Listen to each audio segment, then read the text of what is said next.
All right. Welcome back, ladies and gents. BPAC, Muscle Intelligence Podcast.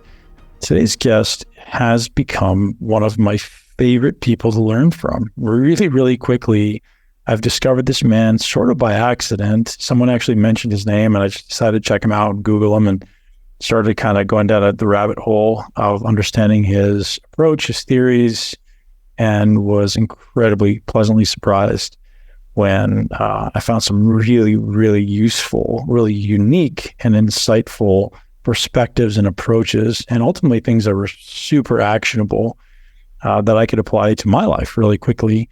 And it's a bit of a contrarian approach. It's not your typical stuff that you hear. And so I took a really deep level of interest in Joel Greene's work, and Joel is my guest today on the podcast. If you haven't heard of Joel, it's okay. Either had I just a few weeks ago. And if I'm being honest, Joel is the guy that I've been diving into more than anyone in the world right now and trying to understand how he approaches health, how he approaches longevity, ultimately how he approaches movement optimization and all of his integral systems that he's integrated into a book and a system that he calls the Immunity Code, and his interesting perspective ultimately on how immunity is governing fat loss. What if we took an immune-centric approach to fat loss? That I'd never heard this before. It's such an interesting, valuable, incredibly unique insight that nobody has ever conveyed to me before, but seemingly incredibly effective.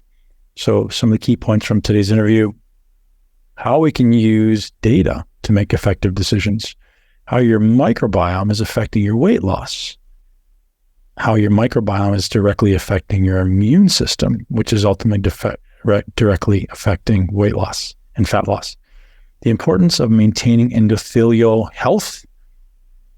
We talk about Joel's book and business called The Immunity Code and a 48-hour pattern inspired by nature's rhythms. This is maybe one of the most useful constructs that I've come across, is trying to get in realignment or realign with nature's natural rhythms. And he'll talk about what nature's natural rhythms are right at the end of the podcast. A framework for understanding the interrelation between immunity and the metabolism. And Joel's products and courses have made a big impact on my understanding of some of the things that were maybe gaps in my understanding previously. So Joel, if you're listening, my friend, thank you for what you do. And thank you for being a pioneer. And thank you for ultimately impacting what will soon be millions of people, if it's not already. Joel is a consultant for multi-billion-dollar companies like Quest Nutrition and more, on things like engineering food to extend lifespan. He's been featured on Dr. Phil and top-tier publications like obviously Muscle and Fitness and CBS. And his book, The Immunity Code, has sold a very large number of copies in just the last 3 years. And he's got another book coming out, so hopefully we'll have him on soon. And he's just a great communicator, right? Really calm, really humble, and just does a great job. So ladies and gents, I know you're going to love this podcast. And when you do love this podcast, you'll want to head over to Joel's website. If you just Google the Immunity Code or VEEP, which is his nutrition system. The VEEP stands for the Visual Eating and an Exercise Program. You'll find an enormous amount of stuff on Joel. Today's podcast is brought to you by our friends over at Organifi, Organifi.com/muscle. Organifi is back to hook you guys up with the highest quality greens product, or one of certainly the highest quality greens products that exist. Organifi is 100% organic, loaded with superfoods, loaded with high quality nutrients, just so you know that your body's getting some things that ultimately promote health, things that stimulate learning, memory, focus, clarity, BDNF in the brain. It directly addresses the gut-brain axis, supports strong cognition. You can get their sunrise to sunset kit, which is ultimately 30 travel packs, so you can take them with you everywhere you go. And they've got an incredible suite of products, from morning hydration to protein. And my favorite one from them is always going to be the Organifi Gold, which is this beautiful evening drink that calms me down, makes me feel like I'm having a little treat, and ultimately doesn't spike my blood sugar. So thank you to Organifi for sponsoring the podcast. We always want to bring no cost to consumer information. And these sponsors allow us to do so. And these are always, as you guys know, products I believe in, products I use. I consistently use the greens. I consistently use the reds. To be honest, my suggestion for greens is don't always use the same greens product. You shouldn't always use one and stay on it. My approach is you'll usually use one bottle and then I'll switch, because all of them have different superfoods. All of them have different ratios of micronutrients. And so I'll use one bottle or one box or whatever it happens to be, and then I'll switch to a different company, and then I'll rotate back. And this is why Organifi is back with another offer for you guys, 20% off at Organifi.com/muscle. Ladies and gents, enjoy this incredible conversation with Joel Greene. Mr. Joel Greene, thank you very much for joining me, sir. I'm a fan. I've been following you from social media, a little bit on your website and through your public exposures to YouTube, and love what you're saying. A lot of things are very much in alignment to what I'm saying. Thought I would get you on here to dig a little bit deeper, because you've been doing this longer than me, and it seems like you have a very unique approach. So thank you for making the time. Thank you. Yeah, I like I said just in the pre-show, I was blown away by how much I thought kind of we were really drinking from the same cup. So yeah. You know, they say this often, but I feel as though the people who are actually using their brain instead of just following mindlessly tend to end up on the same things. People who are pushing it, pushing their body, pushing their mind. It seems as though, you know, at the top of the totem pole, everyone seems to be saying the same thing, or at least for the most part. There's certainly some experts who have a completely different polarized view to probably both of us. But I would say most of the people that I am exposed to, and like I'll bring contrarians on as well, if people who have opposing views, like I want you to convince me that I'm wrong. But in general, it seems like most of the people who are actually doing this at a high level and applying it end up on the same thing. Because as you'll know, there's people who are science zealots who just like the data doesn't support that, which is okay. But it's just like you just haven't applied it yet. Like if you apply it long enough, you know, you see where the data holds up and where it breaks down. Gosh, well, there's a 3-hour podcast right there. Totally. Yeah. So boy, that touches into a lot of things. Top of the list would be that real knowledge is doing. You know, that's the real knowledge, and we're kind of in a world right now where everybody's vying to be a Sherpa, but very few have actually been up the mountain. And it's the ones that have been up the mountain that you want kind of kicking you on the track, I think. And you just get there's a lot of things that you can sort of empirically kind of harvest and think, okay, well, that makes a lot of sense. I think I'll try that. And then when you actually do the thing and do it long enough, all these other variables come into play, and there's just so much more to it. So, But to your point, yeah, I agree. I think there's just a confluence of things that push us in a direction as this machine we call the body is running through its life cycle. And so certain things at certain points in time become really, really important, and they may not have been as important earlier in life. So yeah. Yeah. And again, to your point, I think knowledge is contextually relevant, right? Like I think science is incredible. I think it's very, very relevant. I think it's very, very useful as a starting point. But again, as you know, when you start to push it in different arenas or with different people, the data breaks down at some level inevitably. And it's the people who push it beyond that to go, oh, yeah, when you're right, that data is correct, and then this is next. And so I think we're on the right path. I think, as you say, like some people look at the world through a straw and they neglect the forest for the trees. And sometimes it takes someone who's a deep generalist to come in and go, oh, but you didn't. And you speak about this often. You know, every good thing also comes with it potentially a negative side effect or a negative side as well, right? Every positive has a potential downside. Because the body is a complex system, nothing is working linearly, but people work in this like linear fashion. Yeah, there's another 3-hour podcast. Yeah, you touched on something I think is exceptionally important, which is it's the relevance of empiricism, and there's a whole thing that we could just spend all the time on that. But it's, you know, I run across a spectrum of different sort of like let's call them experts or influencers or what have you. And there's this very interesting range of relationships with empirical data. Some people are just, like you said, they're completely zealots, and, you know, that's all they're looking at. And then others disregard the data completely, and they're just like, you know, all the science is junk, all the science is garbage. And I think that there's a discussion there worth having, because in terms of quote unquote the data, most of it probably is junk, and that's not from me. That's what scientists will tell us in their they don't use that word. They use low quality studies, which is to just indicate that it's mostly make work. Some scientists needed to do a gig and they came up with some data, whatever, but so most of the data probably isn't that great. And so there's that, but then there's a significant portion of the data that's very, very good, and we can't just ignore it. We can't ignore it. And you find that topic to topic to topic. So you'll find this very interesting thing where I'm seeing these trends bubble up. One is just this merging of my personal beliefs with reality, which is, I believe that the data is junk and therefore it is. And the only way we can know truth is because my experience tells me what's true. Okay, that's valid too. But you can't completely throw the data out either. Right. Like it, at the very least, it's suggestive rather than sort of, biblical in its nature, but we can never throw the empirical data out. It does kind of give us finer and finer approximations into what might be true. And it's just interesting looking now at the range of reactions to empirical data. Now, there are issues. There are issues of a lot of the data is not good. There's these biases. There's a lot of things we don't know. There's paradigm errors and all that. But then there's also really good data too.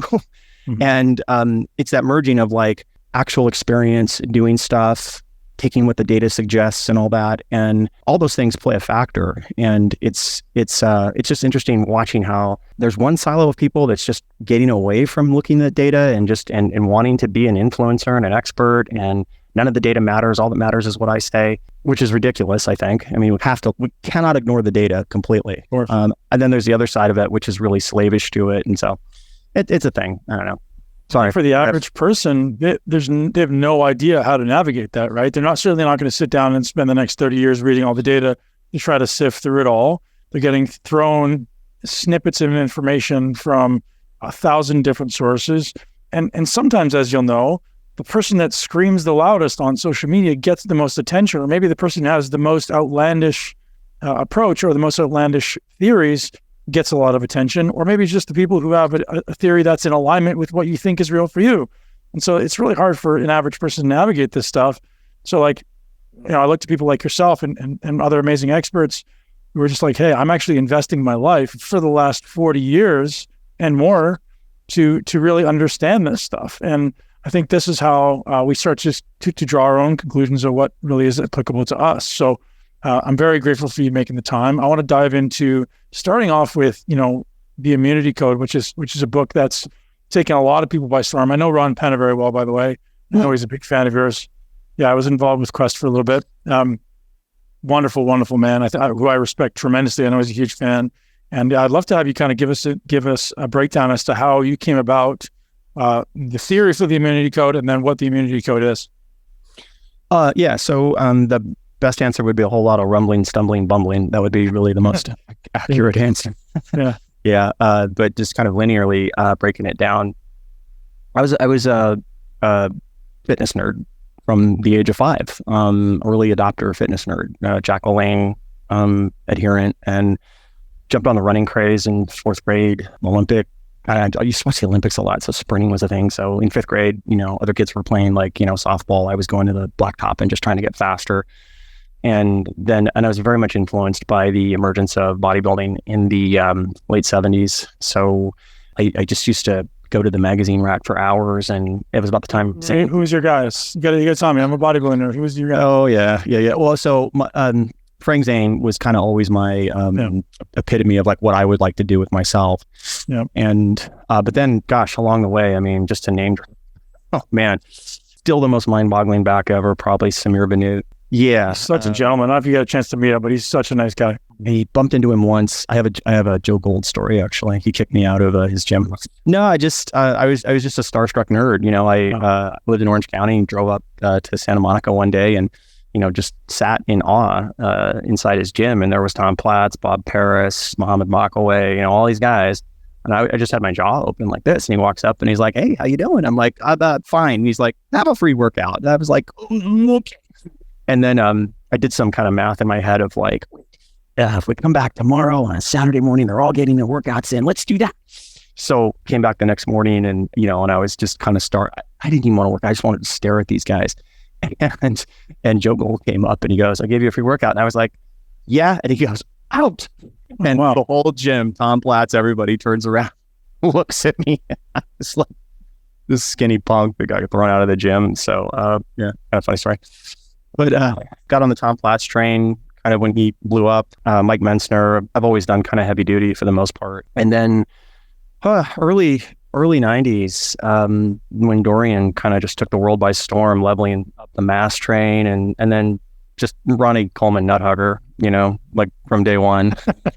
I don't know there'll ever be a man again like that. Never. Just like, oh my God, perfect storm. Yeah, just ridiculous. Come on. Yeah. Like, I mean, just, yeah. What can you say? I compete against Ronnie, unfortunately. My first year as a pro was his last year as a pro, and I just missed the Olympia qualification, just missed it. And I was like, oh man, I was hoping he'd compete again, but I missed it. It's funny you say that. I was looking at, so again, I mentioned before the show, I wasn't aware that you had competed in the Olympia. So I was kind of, looking at some pictures online and stuff. And I'm just from a different generation that had a different preference. Francis Benfato would have been like the perfect Mr. Olympia to me. Yeah, so, for sure. I was just looking and I was looking at your stuff and I was like, in a sane world, this guy would be Mr. Olympia. Oh, thank you. Like seriously, like what's missing here? There was some moments where I hit it pretty well, and there was a lot of moments where I didn't. And it was just like learning, I didn't have any great mentors, and I shouldn't say that. I had a lot of great mentors, but not a lot of great mentors in bodybuilding. A lot of it for me was trial and error, which now is my greatest advantage. But at the time was just like figuring it out. I wouldn't hit the conditioning perfectly. So if I kept going, maybe I would have got there. Well, it just gets to standards, it just gets to, I think bodybuilding just went way too far down the road of just the mass monster train. And it just lost a lot in doing that. And man, you were, I don't know where you're at now, but I mean, the peak of, wow. I mean, thanks. You kind of had it all. Thanks. Yeah. It didn't come easy and I enjoyed the process. I've been retired for 7 years. So I retired in 2016. And the reason I retired, I had 2 amazing children and a family, and how you shift. I get asked that question a ton actually by my listeners. They don't know why I retired. Like, are you sick? Are you injured? I'm like, I just lost the desire, man. Like I love my kids and my family so much. Yeah. Committing that amount of time just wasn't reasonable for me anymore. Yeah. No, I get it. Yeah.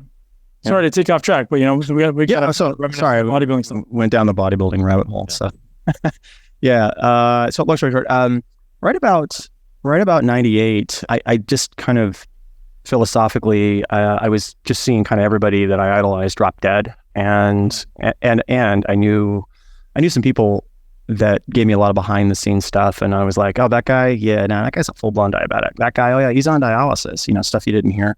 Yeah. And I also about the same time started to have a little bit of a shoulder issue, and everybody that I knew had the same issues. So it just started to kind of really reorient me in terms of like what I wanted long term, and I've been doing it a long time. By 2000, I've been doing it a long time. So I went and I'd been experimenting and tinkering all through the 90s and early 2000s with different things and different ways of getting lean, and a lot of things came out of that actually. A lot of things that are part of like kind of the ethos I have now, which is one of those things really was beginning to inventory and account for the mechanisms of the weight rebound effect, which I loved. I was watching your video and you said, look, you get ripped in 4 weeks, you're fatter in 8 weeks. And I'm just like, this guy gets it. Yes. So, and just the total poverty of the fact that's never been inventoried. Nobody talks about it. Nobody's bothered to do that, so those are things that really bothered me, but really tipped the bow under me for me was, in the early 2000s, I got laid off from my .com job and I had some time, and I thought, well, I'll do whatever I can in my dream, which would be fitness. And I started making websites for fitness models, and I got ripped. I was in great shape and I had the time to work out. And then I went to work for a technology company in the search engine industry, and it turned into kind of a startup run where, you're working 14, 15 hours a day, and every day revenue's shooting through the roof. Every day you've got some new calamity to deal with, and just, typical startup. And so I had 30 years under my belt during that phase. It was a 3-year run. And literally I went into that at like 212 and easy 5% body fat. I mean, I was peeled and came out of that 258 and 30% body fat. I mean, and it was just everything that I had experienced and done didn't operate and translate in the real world. It was like taking something out of the lab and putting it in the real world, or taking a Formula One and trying to off-road with it. I mean, that's essentially what it was. So that was the thing that really changed me. And it was about 2006.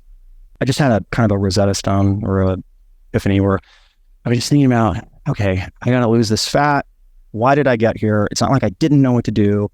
And I started looking at a meal, and I started making notes around the meal of things I could have done differently. And out of that came, like, if I actually had just understood, a lot more depth in terms of how to use food, I probably could have maybe not avoided this, but I could have mitigated the weight gain significantly. I think I still would have gained weight, but I probably could have, blunted the impact several tens of percentage points. And so that was a big deal. And at that time, what was going on was the search engine industry was exploding, and that's the industry I was in. And I knew a bunch of guys that were fat, out of shape guys that were great at SEO, and they were killing it in terms of search engine optimization. They were overtaking the discussion. So on the one hand, you had people that really kind of had done it for years and kind of more or less had experience and knew what they were talking about, and they were just being diminutized in the conversation. And the guys that were winning out in the convo were guys that had no idea what they were talking about, because they could just search engine rank anything. And that really pissed me off, just as a, like a fan, like a bodybuilding guy. So I started this website, and my only goal was I just want to put out good information. And at the time, I'd really morphed into a longevity approach. So I called it longevity-based fitness. And I just started publishing articles, research articles, and making them accessible and all that. And this is like in the early 2000s. This was 2006. Yeah, 2006.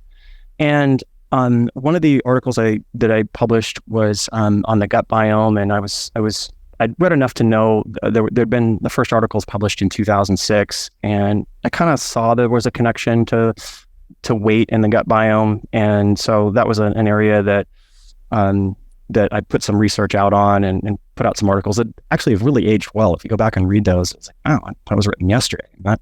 They really aged well. And that led me into, I had been slimming down over the past year, and I'd gone from like 258 to 230. It's kind of stuck around 230, 229. And then I did this basic protocol that is kind of the core of what I call the daisy cutter now. And I mean, it's nothing too complex, but really it was just a combination of a massive amount of substrate for bacteria, and then a bunch of protein and no fat. And basically in 7 days, I went from 229 to 212, went and had my body fat measured in water, complete water immersion, very, very low body fat. Like literally it was like you would have thought I was on some kind of diuretic or steroid leading up that fast. And the really noticeable thing was, like, my poop did not stink at the end of that. It was like the equestrian bowel movement, and completely recolonized the gut. Energy skyrocketed, and that was kind of the beginning for me of this emphasis on the gut biome and what was possible with that. And so right about that time, I thought, okay, I'm going to create this software, because nobody cares about all this research I'm putting out. Everybody's just coming in asking how to lose 10 pounds. And so I thought, well, I'll just make a weight loss software. Note to entrepreneurs: never make a software unless you've got $20 million in investment. Yeah. Totally. Yeah. So that was a very long, dumb road. And so I created this software, long story short. And in the early going, did some testing with like GNC and just to see if it would sell. It did pretty well.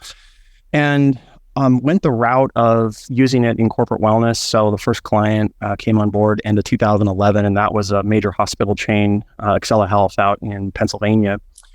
And the results were amazing, like amazing. Everybody, these were all nurses and doctors that went through it, which a lot of people don't know this, but I mean, because of the working conditions of nurses and doctors and, medical professionals, it's very hard to eat good, because they're on these very long shifts, super high stress, all this. So we had some really great results, and a lot of the anecdotal feedback was kind of what you see now almost universally when people recolonize the gut, which was like, oh, my cravings went away and my energy skyrocketed, and all these things that are now attributable to specific taxa in the gut. So that started this train of about, I would say, 5 years of trying to do corporate wellness, which, definitely was the epitome of stumbling and bumbling. I mean, didn't know what I was doing and got a few sales, got lucky, got some big clients, but really it was kind of in terms of taking the world by storm, it was kind of a mess. The one thing that came out of it was a boatload of research, like a ton of research. And so I was doing a lot of cool things way back. I created this thing called VEEP University, and there were just lessons in there, like how to target GIP and GLP-1. This was like 2012 using food.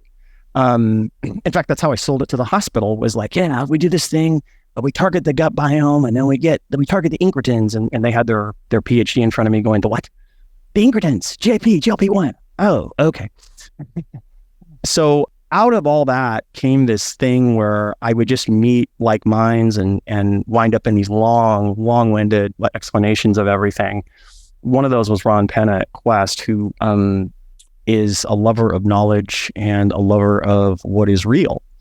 And so we had, lots of long drawn out conversations on different fronts. And, over a period of years, that wound up me parking at Quest for a little bit and working on a few things, and kind of got to see the inside of that whole thing, which is quite a story. I'm sure somebody's going to do a movie on that one day. It's quite a story. But out of that, everything that came out of that was the whole ethos that was driving me was what worked in the real world over time. And out of all of that, everything, what came out of it was that the immune system is kind of the master regulator of the body. If you break down longevity and you go, why does fasting work? The endpoint mechanisms are all immune mechanisms, like FOXO, signal pathway, macrophages, and all these things that are affected ultimately. It's the immune system. And so what came out of that was just a different to-do list, a different set of priorities that someone who doesn't make a living being fit, doesn't, has a lot of pressure, a lot of things in their schedule, essentially a new foundation they could put into their schedule, and they could do these things that were very non-time intensive. And the whole goal of all of that was that over time, these little adjustments would play out really, really big. And everything that's on that list in one way or another touches on some immune mechanism. So, and that's where the immunity code came out of. And it's aged very, very well. I just saw a thing the other day, a research study that came out, and, it was pointing to another master control point in longevity that's immune mediated. And, it's aged well, I think. So anyways, that's where all this came from. Amazing. And so there's so much I want to unpack there. Was the one you saw recently, was that the alpha ketoglutarate? I think I recently saw you post about a study recently that came out about alpha ketoglutarate. Was that the one you're speaking about the immune system? Yeah, no, there's a new research paper that was just published this month, and it was looking at basically just looking at breaking down caloric restriction and why starvation seems to prolong life. And when you break that down, it's basically its effect on different immune pathways. So particularly signal pathways, particularly in the kidney with FOXO and, other things like that. But also the reprogramming of macrophages. So one of the issues you get into with age is you have these very tissue-specific polarizations of immune cells that are changing their ratio. And so as you're getting a little bit more of certain types of macrophages in, like the bone, and you're getting more in body fat and all this stuff, the collective effect of these things is to change lanes, change signal pathway lanes for the body, and potentiate a lot of other things that we don't want with aging. So that's kind of basically it. Interesting. And I've got a very interesting and probably very deep theory around fasting. I'd love to kind of get into that, because I know I believe you do practice some fasting, maybe not as much as you did in the past, but you also believe there are some downsides. Yeah. So everything that it's just where I'm at right now, kind of like the learning it the hard way sort of thing, is that you have to begin with the end in mind. You kind of what I would say to anybody listening to this, first of all, is like, if you're under 50, get ready, because your 50s is your second 20s. I mean, it really is. Like, oh my gosh, like I'm blown away by what a good time my 50s have been. And if you are physically viable, you are, vibrant, you've really taken care of the machinery, it's better than ever when you get to this age. You don't have to lose a thing. You really don't. Like, you got to reprogram your brain to stop thinking of that as old, because you're going to get here. And then when you get here, if you have your athletic range still, if you have like the energy levels that are similar to what you had, all these different things, you're not creaky and sore and all this stuff. It's amazing. I mean, it is really good. And I think that clock is, I think our perceptions of what that can look like is rapidly shifting into something brand new that's never existed before. And you see all these really popular examples, like J-Lo just had her 54th birthday party. And, like, wow. Yeah. It's incredible. Come on. This is like a 30-year-old girl. And amazing. Yeah. So, and there's tons of examples of that. So there's a new possibility made possible through proper nutrition and technology that's never existed before. So I just kind of approach everything from the long term. And one of the underlying flaws, and it's pervasive, and it blows my mind how pervasive it is that when we're talking about anything, we're not inserting a graph that shows time. And so I get asked all the time, hey, what do you think about that? Is that good? And my answer is always the same. It's like, where on the graph? Where on the graph is it good? You mean in the early part? Yeah, it's fantastic. What about here? Well, it's the same, isn't it? No, it's actually very bad here. Now here might be 5 years, but the point is that this flaw in our thinking, this separation from the reality of the body is not this static input thing that you put in a unit and then you always get back the same unit. It's quite dynamic and it changes consistently over time. Okay. And it applies to absolutely everything. Okay. So let's take fasting as a concept. So fasting has massive benefits. And if we put it in an ancestral context, something I talk about in my upcoming book, actually, I think by the time this airs, it should be pre-sailing, is that if you look at the ancestral environment, you'll find one thing rings true consistently, and everybody will agree on it, and it's that nature naturally optimizes, okay? The rhythms of nature naturally optimize human physiology. And to the extent that the modern ecosystem separates us from nature in its most basic form, you find pathology, okay, consistently. So if nature's rhythms naturally optimize, then a really relevant question is, can we inventory the dietary aspects of nature's rhythms? And when you do that, you'll find there's 4. There are 4 aspects to nature's rhythms. They're dietary. One is famine, okay? Like going without food. That's part of nature's rhythms. And if you accept the idea that nature naturally optimizes, nature's rhythms optimize, then it makes sense that there are benefits to famine. There are benefits to famine when not done to excess. Like, now, famine done to excess means you die. Okay, that's not good. But some famine is good. Now, today we don't call it that. We call it fasting. Okay. There are other components dietarily to nature's rhythms. Another one is feasting. Okay. Feasting is a natural component of nature's rhythms. And feasting could mean something as simple as you were starving, you killed something, and you ate until you were stuffed and fell asleep. Okay. That's a natural component. That has benefits. And we can inventory those. I wrote about it in the Immunity Code, and it isn't even that well studied. I mean, there are things that they have yet to really dive into, like circulating catabolic factor, that are a result of feasting and all these amazing things. So it makes sense. If feasting is part of nature's rhythms, there are benefits to that.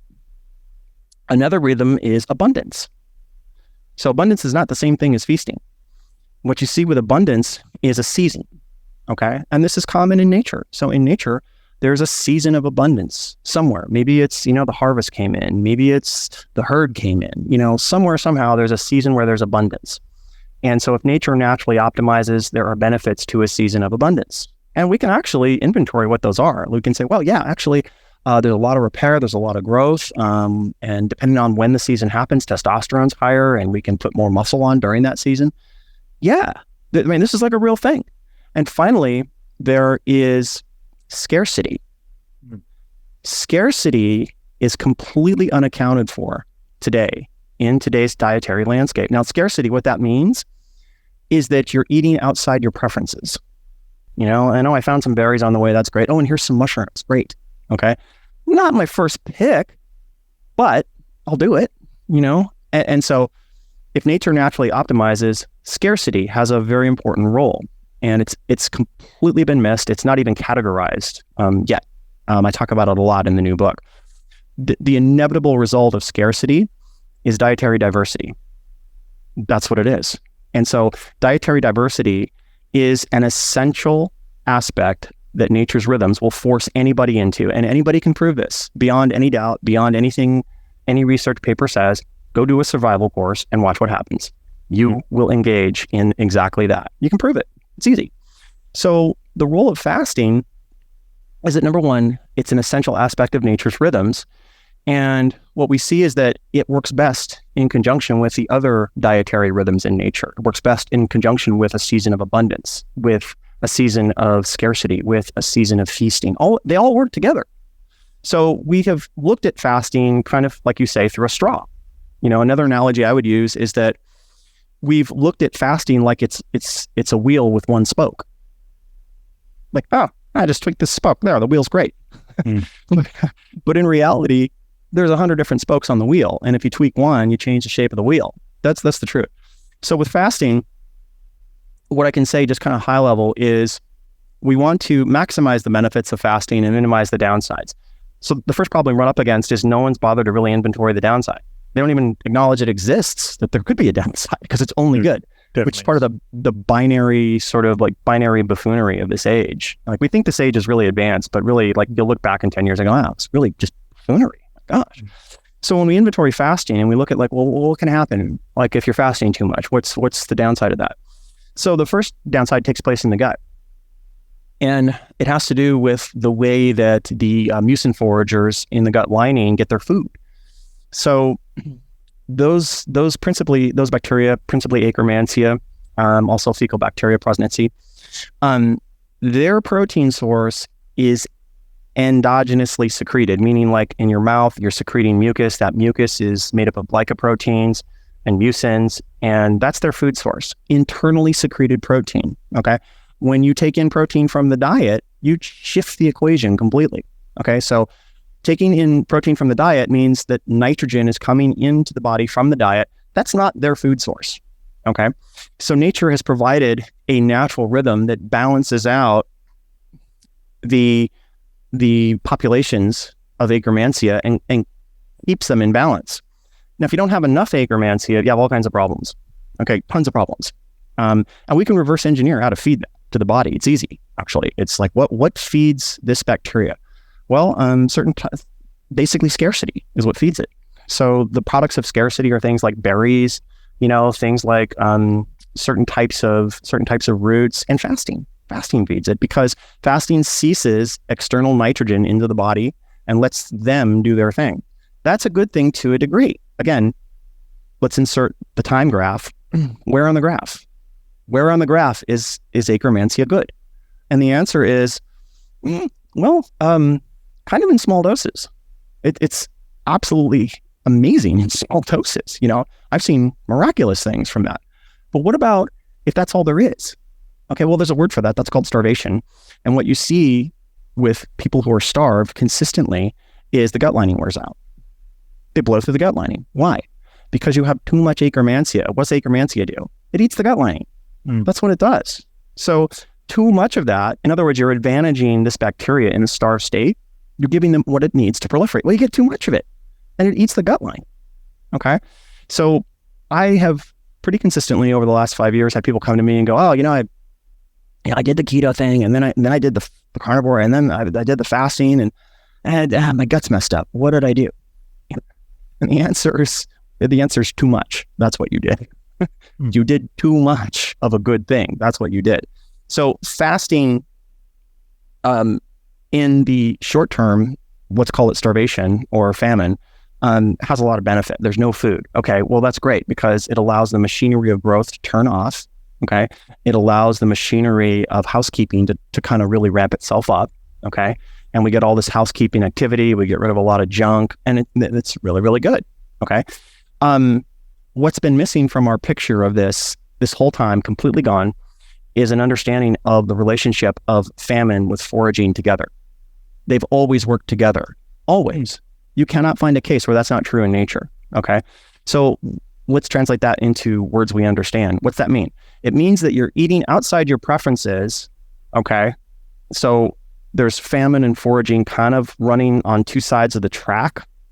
Like we've treated fasting like it's a one-sided train track. The train runs only on this one side. No, it doesn't. Never has. So here's famine and foraging together. Like I'm really hungry. We haven't eaten in days. Great. Some root here at the swamp. Great. Let's dig it up and eat it. Okay. What do those roots feed?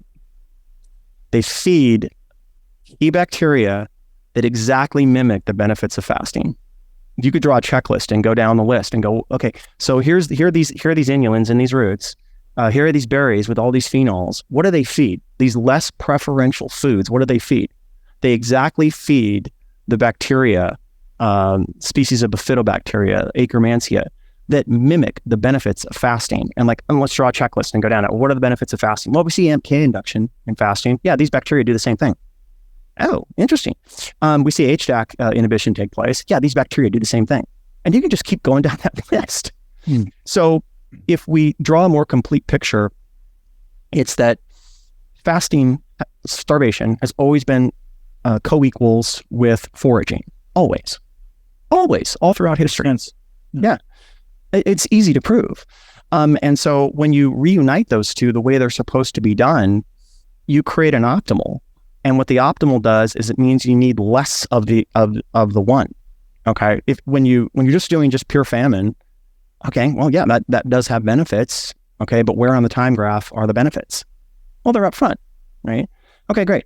Well, what happens if that's all there is? Well, but if that's all there is, eventually you die. But way before you die, what happens? A bunch of stuff begins to happen. Okay, the gut is one of those things, but a bunch of other things happen. Well, what about when you add foraging back into the picture? Well, you get a better equation. And so the approach that I have to fasting is that it's part of nature's rhythms. It's essential. It needs to be in the picture, but it needs to be in the picture along with foraging. And if you go a step further and begin to add timing into this whole thing, because we're diurnal creatures and timing makes a big difference on things, you begin to parse together an equation that's been completely missing. I mean, completely absent. And what I'm talking about here is we are separated from the reality of what's always been. And when we put these things together, we start moving into the reality of how things have always worked, which is typically before a feast, there was foraging and famine. Okay. Like you're really looking to get some game or some fish. And I don't care what your food preference is, stick you in a survival situation. Okay. You are looking for game or fish. Yeah. Okay.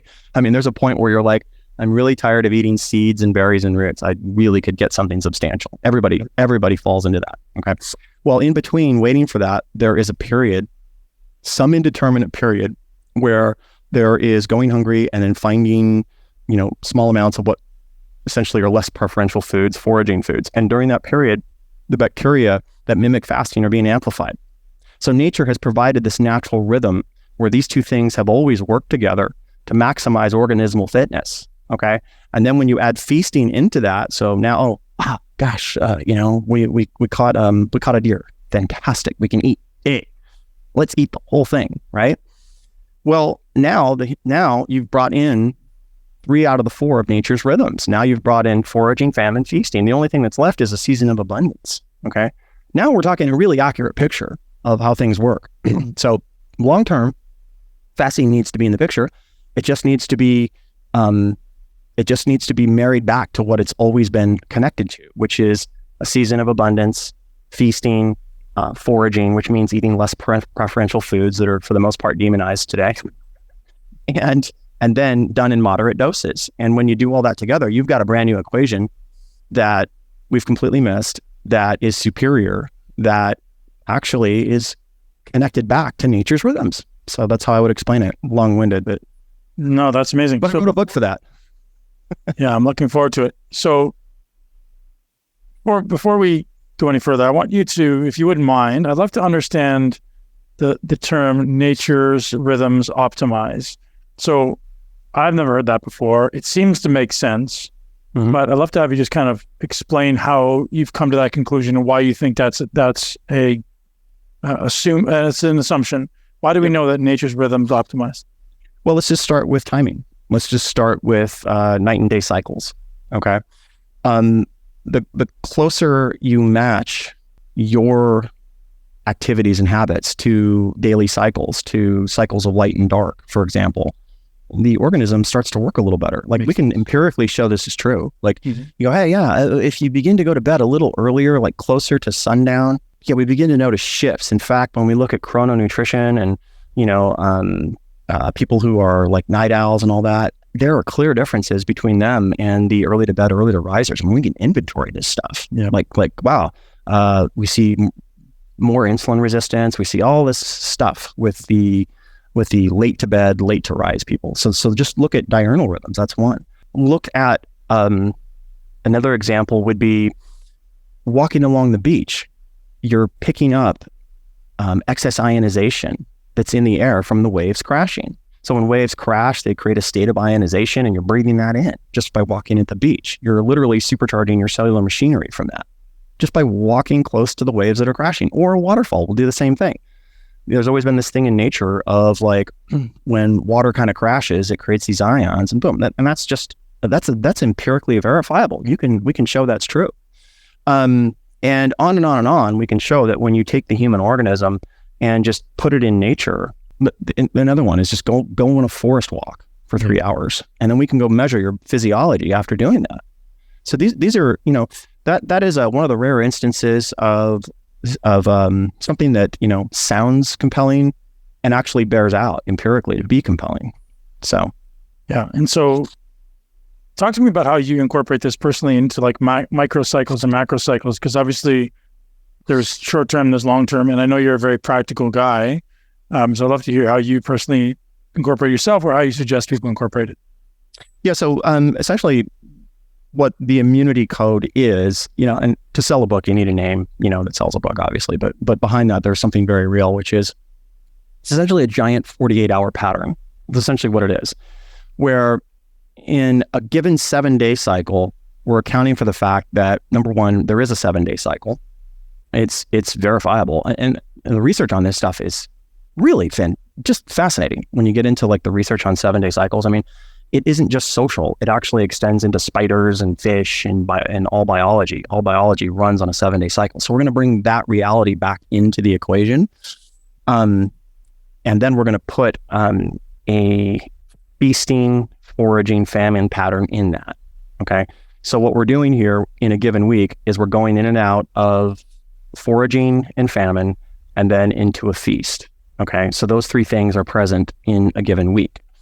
And then along with that, seasonally, we can have periods of abundance.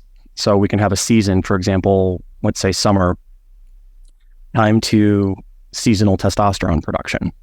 And we can insert other variables in there, like, more food at certain times. Okay. So it sounds complex, but it's kind of makes a lot of sense when you start to dig into it. But the basic unit is 48 hours. And so in the first 24 hours, we're mimicking foraging. That's the basic idea. And the way we're mimicking foraging is through foods that basically mimic what happens in a foraging scenario. Okay. And this is just easy to reverse engineer. Like you can kind of show, there's this meme that's popped up, which is, there's no one diet for everybody. But actually, when you look at ancestral populations, that's not what you see. What you see is that regionally speaking, everybody eats the same stuff. That's what you see. You'll find groups and tribes and even nations, everybody's kind of eating the same stuff. Now, there's variety when you get great distances, when you throw geography into it and you go, oh, well, yeah, but the Chinese don't eat the same as the South Americans. Okay, yeah, that's true. But within these local populations of different size, they're pretty much eating the same stuff, actually, when you look at it. So that kind of throws a wrench in that, and there's reasons why that's true. So, but all that to say, in that first 24 hours, we've essentially just reverse engineered which foods feed the bacteria that mimic fasting, and we're trying to feed those. So these are things like resistant starches, berry phenols, mushrooms, things that feed those bacteria that mimic fasting. Okay, and we're mimicking the foraging state. And we're even going subcaloric during that and keeping protein a little lower. Okay, then the next day, would you say no protein or just lower protein? situationally dependent. So it just depends on the situation. There's kind of a base template, which is, okay, hey, if you want to mimic foraging the most, then keep your protein really low on that first day. Okay. And that's how you do it. Really hard for most people to do that because you're eating typically outside of food preferences, and really mimicking foraging means, you're not in a most preferred situation. The most preferred situation is feasting. That's most people's preference. But there's variations on that. And there's several variations on that. So you can, again, I just keep throwing in this time map and go, so our big long-term picture is, we're looking to do this, but we can have these scalpel insertions, like for example, post-workout, we can go 2.5 grams of protein post-workout here. Okay. It's not changing the big picture. We're just adding in a functional layer. Now we might lose a little bit of the, mimicking foraging perfectly, but that's okay because it's a different variable in the equation. Okay. But in its base form, we're going a little lower protein, a little subcaloric, okay, on that first 24 hours. In a practical sense, what I do is my protein's a little higher in that first 24 hours. I don't usually have it at breakfast, but I'll usually include it at lunch and definitely at dinner. And so the goal is just, I'm not mimicking foraging 100%. I'm just on a bell curve. I'm just trying to approximate it to a degree. And so there's some resistant starch in my diet. There's, again, the natural rhythm of scarcity is it's going to force diversity into the diet. And so I'm just mimicking scarcity. So there's diversity in my diet on that first day. And what that's doing is it's priming those same bacteria that mimic fasting. And then coming into that second day, there's a short fast. Okay. So like typically if I ate my last meal at 7, I'm going to eat my first meal, then in the second part of that 48 hours at around noon. And so there's a good, 12, 13, 14, 15 hours in between that meal. And that's about as good as I need. Okay. And then with modern science and modern technology, we can toss in other things for different objectives. Example would be a really important objective we can insert when we want would be clearing HIF1. Okay. So when you look at virtually most pathologies that we want to get out of bed to be concerned about, cancer, gut dysbiosis, obesity, you're going to find excess HIF1 in an excess. So HIF1 is the body's backup system for oxygen. Okay. And its function is to switch on glycolysis.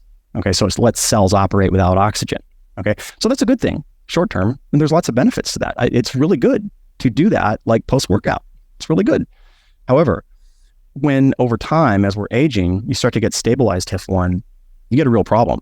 And the problem is there's two forms of HIF1. One of them lives in the cell nucleus. So HIF1 is the 1A form and the 1B form. And the 1B form is a gene activator. It turns on VEGF and other genes. And in hypoxic cells, like cancer cells, it's exactly what they need. Helps them vascularize, helps them run on glycolysis. Okay, so that's why you find HIF1 with most cancers. So it's a good idea to clear that every now and then. It's actually pretty simple. So I talked about in the immunity code things like bicalin and apigenin. They do different things like prevent the translocation of HIF1 into the nucleus. And so in a fasted state, it's a good idea to have different goals. And maybe this day I'm just kind of checking HIF1 off. Okay, so I can inhibit that with some modern technology. Going to fast till noon, and then I'm going to feast. And so there's lots of different ways we could do this. My preference is usually fitting it into 2 meals in the day, and they're just feasting meals. They're dense in protein, dense in fat, very little carbs to no carbs, and that basic 48-hour pattern is your core unit. And then there's all these variations you can do on that. But that's it. And so what that's allotting for is scarcity. So we've allotted for dietary diversity. We've kind of reverse engineered the gut bacteria. And probably most important is that we are accounting for the entire insulin family of hormones. And that's never been done. Like, there is not a diet that exists that treats insulin the way that it really works, which is it doesn't work by itself. It's a family of hormones. All these hormones matter. So the incretins, GIP, GLP-1 matter. Adiponectin matters. Glucagon matters. All these hormones matter, and they all work in conjunction with insulin, and you can tweak any one of those, and you tweak how insulin works. And the living proof of that is these GLP-1 agonists that people are getting lean on. And it is not simply caloric reduction. You're seeing improvements in insulin function, and that's driving the equation. So the benefit, which is sort of an engineered thing in this, is that when you introduce these ancestral rhythms, boom, you connect back into the entire insulin family of hormones. You're stimulating GIP, GLP-1 in that second 24 hours. In that first 24 hours, you're going right at insulin, and you're hitting adiponectin, and you're hitting the entire insulin family of hormones through diet. And so that's a kind of a bit of a deep dive into it. No, that's incredible. And all this is detailed in your book, The Immunity Code. This is the new one that's coming out, which is called The Way, subtitled The Immunity Code Diet, A Return to Dietary Sense. Yeah, well, it sounds incredible, and I'm sure everyone listening to this is going to want to dive into that. You brought up GLP-1. I'm curious where you stand on semaglutide and other GLP-1 agonists just currently, because it's such a hot topic. Absolutely massive benefits to these things, particularly Mounjaro, which is both GIP and GLP-1. And I've had over the years, it's a big number. It's over 50,000 people that have come through systems I have created for body fat reduction. And what I can say from having done that, in fact, just a little minor side note here, one of the first big engagements that I did when I created my software was the city of Phoenix. And we did these flights of 500 people at a time, 4 flights of that in a day over 2 days, like 4,000 people coming into the room, and completely changed my whole perspective on fitness doing that. Okay. Because prior to that, I didn't really understand, weight loss or diet. I didn't why don't you just work out? My gosh, what's the problem here? And then what I saw were literally thousands of people that couldn't, you just look across the room, you're like, they're not going to work out. It's not going to happen. Just for a bevy of different reasons, it's only going to happen. And so when you start to deal with those types of populations, what you run into rapidly is it doesn't matter what you throw at them. There are people that cannot drop body fat. It doesn't matter how low you go in calories, how much bioidentical hormones you throw at them. It doesn't matter. Okay, they cannot drop body fat no matter what. And when you run across enough of those, to see something come along like Mounjaro, where, wow, for the first time, then the chains are moving. Criminy. That's amazing. Okay. So that's the plus side of it. The downside of it is 2 things. At the high level, which is not being discussed anywhere, is when you talk to doctors who are very familiar with drugs and the life cycle of the drugs, we come back to the question, does Mounjaro work? Or does these GLP-1 agonists work? And the question would be, where on the map? Where on the graphs? Okay? Because doctors who administer drugs to patients over long periods will tell you, that most of them stop working about year 5. They just don't work anymore. Okay, and that we would expect. The other complication is nobody has factored in the relationship between, again, going back to the spokes on a wheel. So you're targeting one aspect of insulin function, which is GLP-1, but you're doing it with a synthetic form that does not mimic the half-life of real GLP-1. Okay, it sits there. And so the questions I would ask is, wait a second, what's the long-term effect of this in relation to GIP, adiponectin, glucagon? I mean, this is an equation here. It's not a linear thing. It's not like, just flip GLP-1 on, problem solved. It doesn't work like that. So again, where on the map, where on the time map does this work? And so if we begin to look at that, right now what we're seeing is just the goodies. Like, it's working. Everybody's getting skinny on this. Fantastic. Okay, but what's unknown, what nobody's bothered to study is, okay, so 5 years from now, how is this affecting the interaction of all these sort of insulotropic hormones? I mean, there's currently no data on that at all. None. Nobody's looking at it. So I'd be very concerned about that. And what that brings us to is what the data currently suggests is that if you stay on them, okay, you can beat the weight rebound. If you go off, 95% of the people are going to regain the weight. So, yeah. So that's where we're at with it. I think that it's a step forward. It's solving one problem, which is people that cannot move the chains. And it's introduced a whole new set of problems that have not been addressed adequately. That's what I would say. Yeah, incredible. So one other thing you said very early on in the conversation today, you brought up your daisy cut, and I think my audience would be very angry with me if I didn't get you to describe what that is, considering the claim you made there. So yeah, if you wouldn't mind sharing what that is, I'd love to hear about it. Yeah, sure. So first of all credit, to all credit where it's due. This was highly influenced by Chris Aceto and his early work back in the early 90s with pre-contest cutting, which was he would basically put people on very simple carbs 3-4 weeks out, and then change the carb type with each week until you got to the highly cruciferous complex carbs, prior to the show, and people are getting ripped on those, and then go back on to the complex carbs to water or to low glycogen. And so that aspect, taking fat very low, taking roughage very high, taking protein high, it kind of has its genesis in that. The side benefit that I just stumbled onto was that it completely changes the gut biome out while you're doing it, because what you're doing is you're flooding the gut with competing substrates. So protein fermentation doesn't really do what we would like it to do gut-wise long-term. It's short-term, you can kind of get away with it. Long-term, a lot of things to think about. But when you combine it with the right substrate, then you offset the deleterious effects of too much protein fermenting in the gut.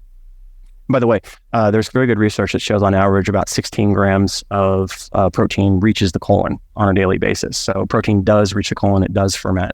But basically just by taking fat very low, taking your roughage very high, and it's the right kind of roughage where it has a lot of inulins and cruciferous vegetables, things like that, you are giving the perfect storm to grow species that help you get lean. So bifidobacteria explodes. And you can do that early in the process? Yeah. Oh, yeah. Yeah. It's basically just as many days as you can stand of taking fat to zero. Massive amount. I mean, takes you 45 minutes to chew this stuff. So, what sources are we referring to? So your standard, yeah.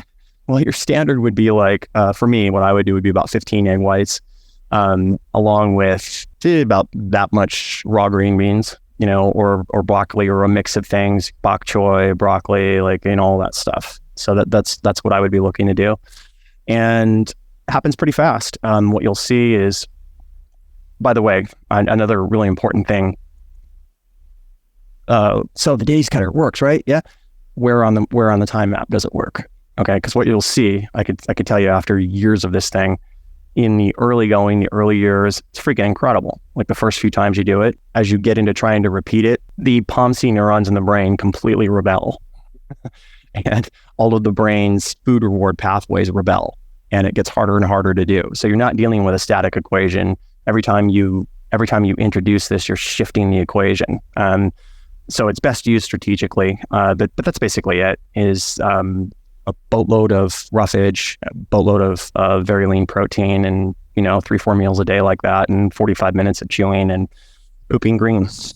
That's it. So just egg whites as a protein source and a ton of vegetables. Oh, no. So turkey, super lean seafood, super lean, ultra lean beef, all that. You kind of have to mix that in, because one of the very interesting things about it is it's a really great self-experiment to do, to discover the brain's reward circuitry and how powerful it is over food. You can kind of in the early going, the early days or the first or second time you do it, the brain hasn't built up an adaptive response to it. And so you can kind of just buzzsaw through it. But then, doing it too many days or trying it too many times, there's this compensatory activity where I've reached the end of my life cycle. I could not eat another green bean right now to save my life, and I've completely rewired my brain for that one food. So now when I do it, I have to mix in a lot of other things, a lot of other roughage to make it work. But it's a very interesting experiment for how quickly how important the brain's neural circuitry for food reward is, and how too much of anything the brain can rapidly adapt to that. So what are you experiencing? Well, so I did the first one in 2007, and that was amazing. And I had an iron will, and I bolted through 7 days of it. By day 7, I was just not a fun person to be around at all. Our brains need fat, the lack of fat. And so when you have no fat, the brain's got to get it somewhere. It starts breaking down your fat. The brain gets priority, and so got very moody by about day 7.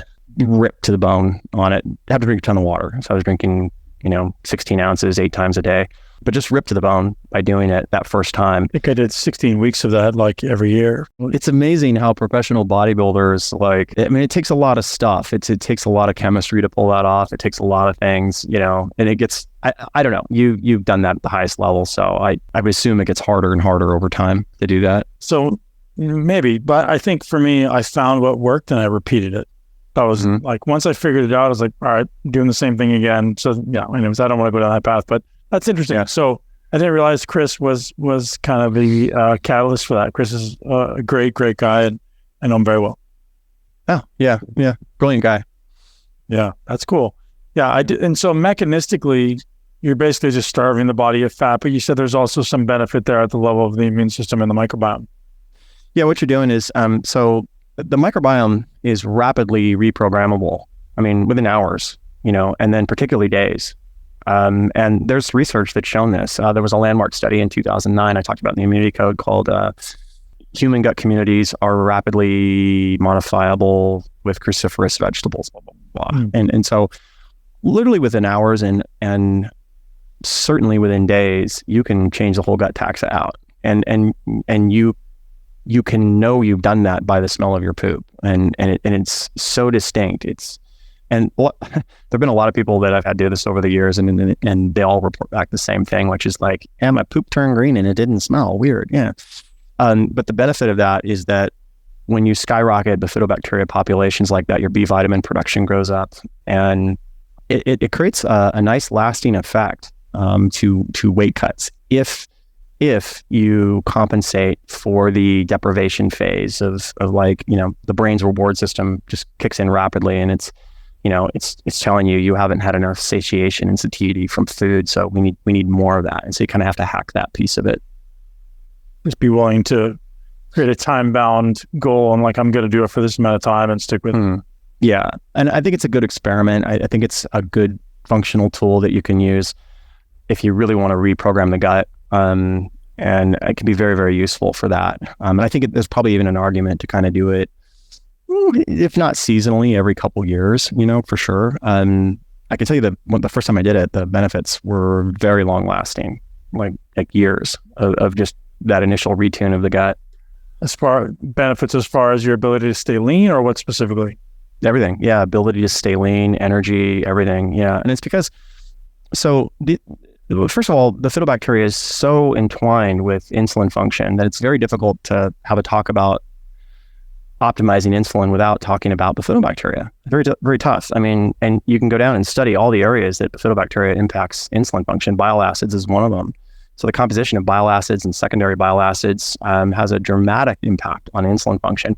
And you can rapidly alter that through substrate. You can change the ratios of bile acids, and in turn, it helps insulin be a lot more sensitive. And that's directly a result of the way bifidobacteria interacts with bile acids. And there's good research on that. Do you have a book or an article on this? The one that's coming out, yeah. Okay, solid, perfect. Yeah. It's great. Yeah, that's amazing. Yeah. One of the things you spoke about on a social media post, I'd love to hear you speak about this, was just the negative effects of supplementing with MCT. So I've been a long-term user of MCT. I'm curious what your thoughts are there. Well, I think it's like anything else. It's just where on the map of time. So I think there's a very important distinction that needs to be made, which, again, the temptation to go into our kind of binary thinking of, are MCTs good, are they bad? At the high level, we're always looking about the cumulative effects over time. That's kind of our big guiding post. And so that being said, that's not the same thing as the strategic insertion or the scalpel like insertion of, a big dose. Example would be during a fast, like today I'm doing a fast, I'm combining a bunch of things, and a strategic dose of MCTs here is really good.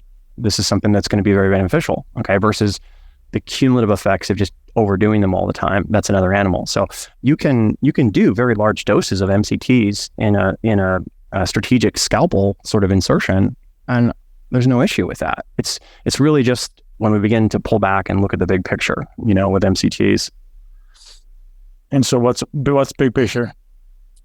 So the thing with MCTs is that when you begin to look at when you begin to look at medium chain triglycerides and, what are the benefits of these things, there's quite a bit of benefit to them. There can be negatives with respect to different things that they impact. We've got to factor into the equation where they're getting burned off, take a look at like how all this works. And one of the issues to think about is just the impact of MCTs on mitochondrial function.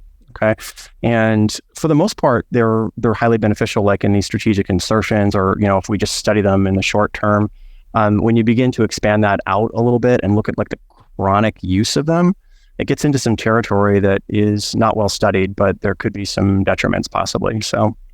Okay. Makes sense. Like many things.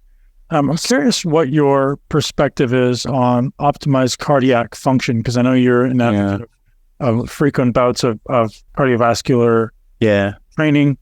Yeah. I'm curious if you have any specific approaches, any specific thoughts, protocols, optimization there. Yeah. In my opinion, single most important thing above everything else over time. It will be the thing that is the most important. It'll be more important than muscle. It'll be more important than anything else I've seen this play out. I've been on hospital beds where it is the ability of the heart and the lungs to get oxygen into the tissues is the thing that makes the difference between life and death itself. Okay. So the first thing I would say about that is the older I've gotten, it is my top priority. Like I might not have time to do strength training today, but the one thing I will do are little short bursts across my day of something to get me winded. And I think it's as simple as just getting winded a couple of times a day. What I typically do is I will ride my bike to the bottom of the hill where I live. I will do a 200 meters. I will hop back on my bike, ride up the hill, which is quite a workout. And I'm pretty winded. And I think it takes me all of about 5 minutes to do the whole thing. But doing that 2 to 3 times a day, every day, keeping the cardiovascular system flush and stimulated and worked a few times a day, that is kind of your minimal workload, maximum return, in my opinion. Yeah, that's great. As far as dietarily, just following the immunity code style diet that you broke down for us today, seems to, in your opinion, seems to make sense for optimization of cardiovascular function as well. Yeah. So one of the really neglected aspects of health is the health of the endothelium. Mm-hmm. And you can't be serious about health until you take the health of the endothelium seriously. You just can't. Okay. So when we begin to break down the endothelium and look at like, well, what's it take to keep this healthy? Okay. There's a couple big players here. One is what amounts to leaky gut, same kind of idea, but in the vessels. And so as we age, the vessels start to kind of open up a little bit and we get leaky vessels. Okay. That is as serious a problem as leaky gut. It's probably more serious when the interstitial fluid starts to leak through the vasculature. And it's a problem for a lot of reasons. One of the reasons it's a problem is that as you begin to take damage on the inside of the vasculature, so the way the vasculature works is it's kind of like if you could imagine the Earth's tectonic plates, these plates kind of fit together. Yeah. And so the vasculature, when you break it down, it looks like a bunch of tectonic plates molded into a tube. Well, as these plates shift and open up, in the gaps between the openings, you get inflammation. Okay, that's an immune problem. So what happens is basically, as this gets inflamed, monocytes begin to adhere and start doing their thing. And so they're putting out inflammatory signals here. Okay. So like with leaky gut, when the gut perfuses, you get like polysaccharide and you get macrophages responding to that and you get this inflamed scenario. Imagine that in the vasculature. So that's what begins to happen. And so that's the first problem. The second problem are the NOx enzymes. So the NOx enzymes are the only pro-oxidative enzymes in the body, and they exist for a very good reason. So the vasculature needs to be pro-oxidative sort of in its healthiest state when we're young. The vasculature needs to open up. The problem is when that goes pathological. Okay. And then what you have is this scenario where the NOx enzymes are oversubscribed in the lining of the endothelium. Okay. And so you have to think of it this way. You have these enzymes that are essentially free radicals that are just turned on constantly. And now what happens is the endothelium becomes inflamed. Okay. So as the endothelium becomes inflamed, that's a whole body problem. You cannot have health with that working the way it does, because that affects the heart. It affects everything. And this is common with age. It's what we see with age. So let's reverse engineer our way out of that one. Okay. So when we begin to look at like, okay, well, how can we begin to address, these sort of system-wide problems, these kind of excess pro-oxidative action that's taking place in the endothelium, and at the same time, the endothelium itself is not vasodilating the way that it used to. So it's making excess nitric oxide, but it's not vasodilating. This gets complex. Okay. Mm-hmm. One of the answers is simply dietary diversity. So when you begin to look at like, well, what reverses this stuff? What foods reverse this? You come across some big suspects: green leafy vegetables and citrus. Okay. Citrus has a profound impact on the health of the vasculature. In fact, when you look at like all of the supplements that seem to help and reverse endothelial issues, they're all citrus, like naringinin, all these different like citrus supplements. That's what seems to work. Also green leafies. So inorganic nitrate has a profound impact on the health of the vasculature. Like, it's provable. We can show that all that's to say is that when we plug back into nature's natural rhythms, scarcity drives dietary diversity. Dietary diversity has benefits. What is it? Well, one of them is the endothelium, because you're taking in the diversity of foods that help to repair the endothelium. And when you eliminate dietary diversity, you're eliminating the control points that repair the endothelium. Yeah, this is really important. So to answer your question, number one top of the list is dietary diversity. And it's really like there's no big like, flip a switch and everything's better in there. What there is incremental pulses day after day, year after year, that accumulate and add up into like the health of the endothelium, and it's through diversity in the diet. So that's a big thing. The other thing is just these regular pulses of cardiovascular exercise interspersed throughout the day. And again, that's go study like any existing today ancestral population. You'll find that every day there's you're getting winded. Every single day. Yeah. Every single day the heart's pounding and you're getting winded. And it may not be like you're doing, drop sets, with bench press or squat, but it's something that involved you getting winded in one way or another. And usually it's running, So those are the two big prescriptives in that. The other thing too is that, we're in such a marvelous age now with peptides and, all these other like really cool kind of things that can kind of add another layer into the mix. So between dietary diversity, small pulses of cardiovascular, just getting winded a couple times a day, and then modern science, there's a pretty good little recipe there that is easy to do that will benefit in the long term. Yeah. So I'd love to have you talk about peptides. One of my final questions was, what current, cutting edge supplement or modality are you most excited about, or are you studying right now? So I'm curious if you have any peptides that you are excited about, or you're using yourself. Yeah. I think I've kind of come through my bloom on the rose phase with peptides. I think what I found in my own experience is they kind of work.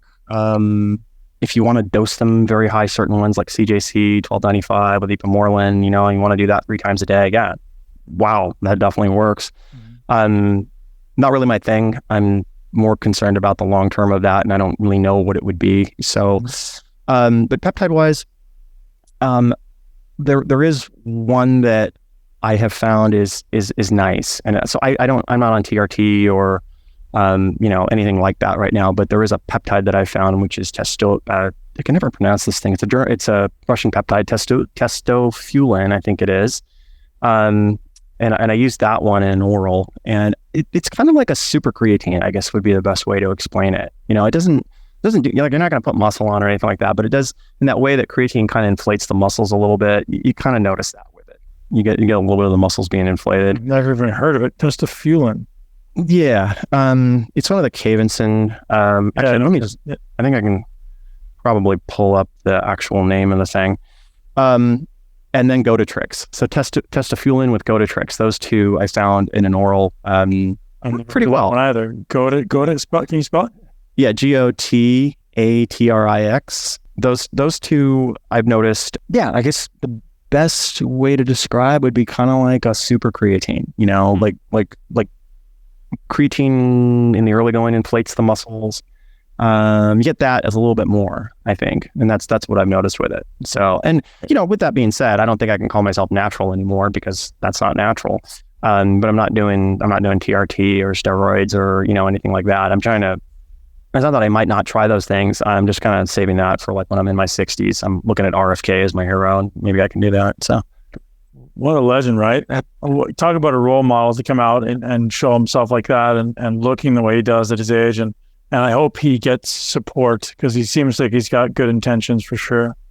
Yeah, I 100% align with that. Yeah, funny, man. Again, the climate politically, actually, now that we're on the immunity code, I'm curious if you had any protocols. You don't have to tell me your opinion on vaccines, but if you had any protocols during COVID on boosting the immune system for people who are ultimately getting sick, because obviously that was kind of a lesser conversation right now, but still a very relevant conversation in this world is COVID, the vaccine situation, and anything you advise there as far as getting people to boost their immune system.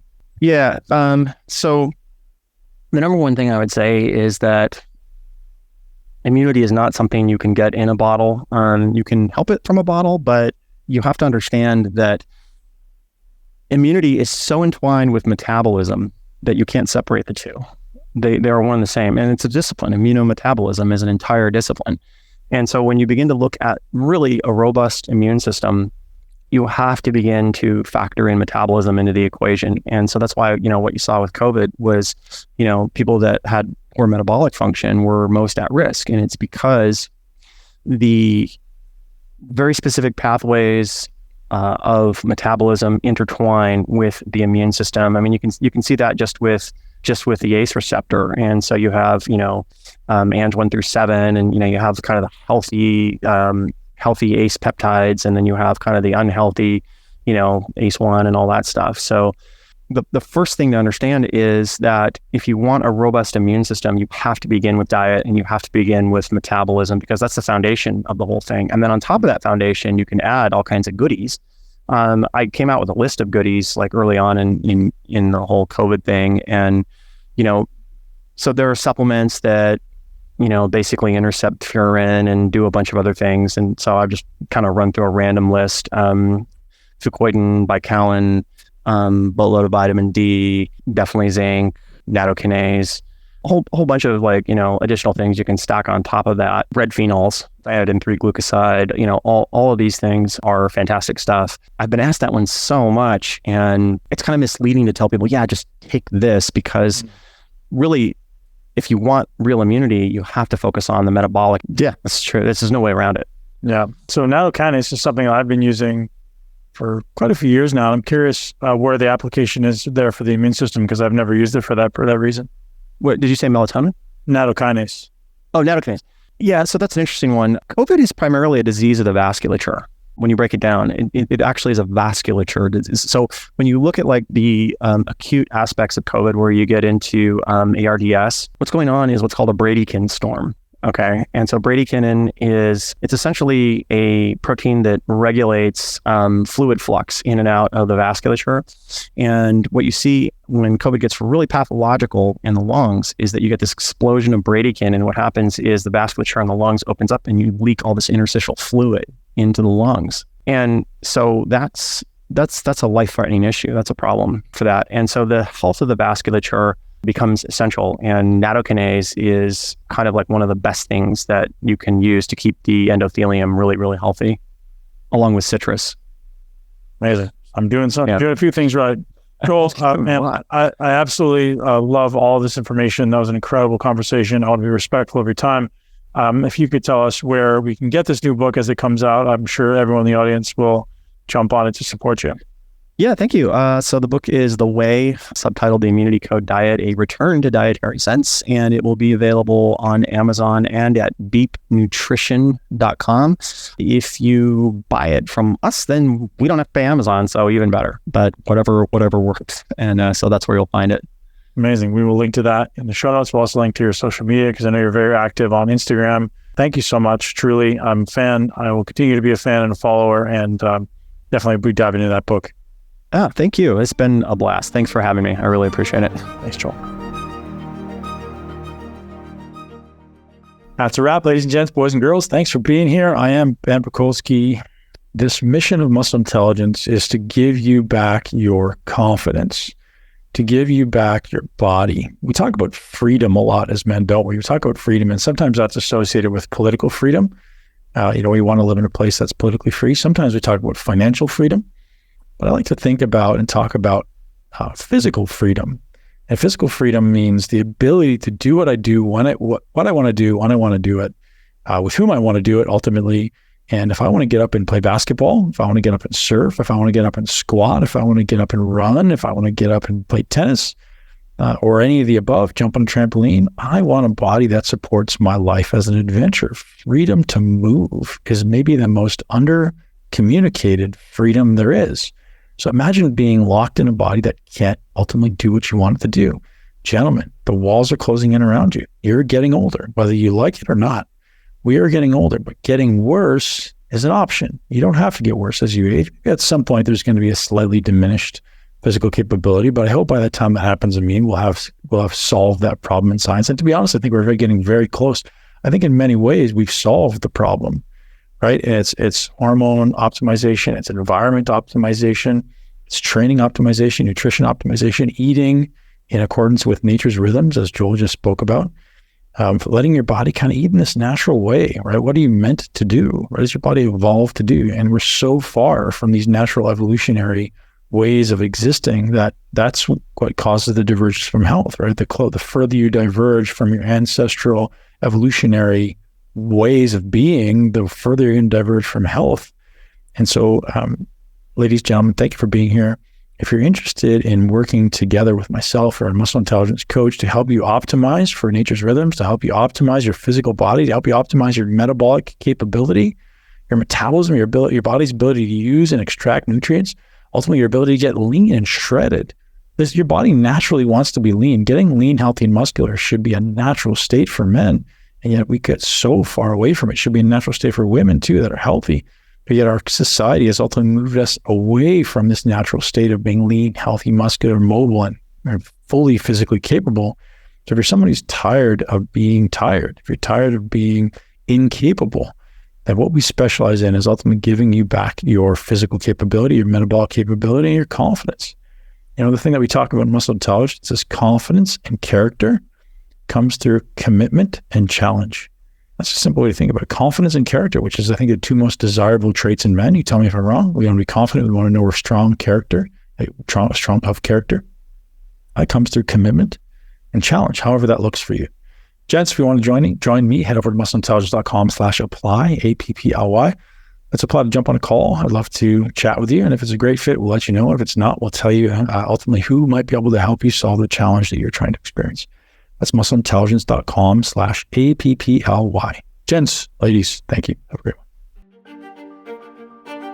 Thank you so much for tuning into Muscle Intelligence. If you enjoyed today's episode, please be sure to share it with at least one person you know. Make sure you're subscribed so you never miss an episode.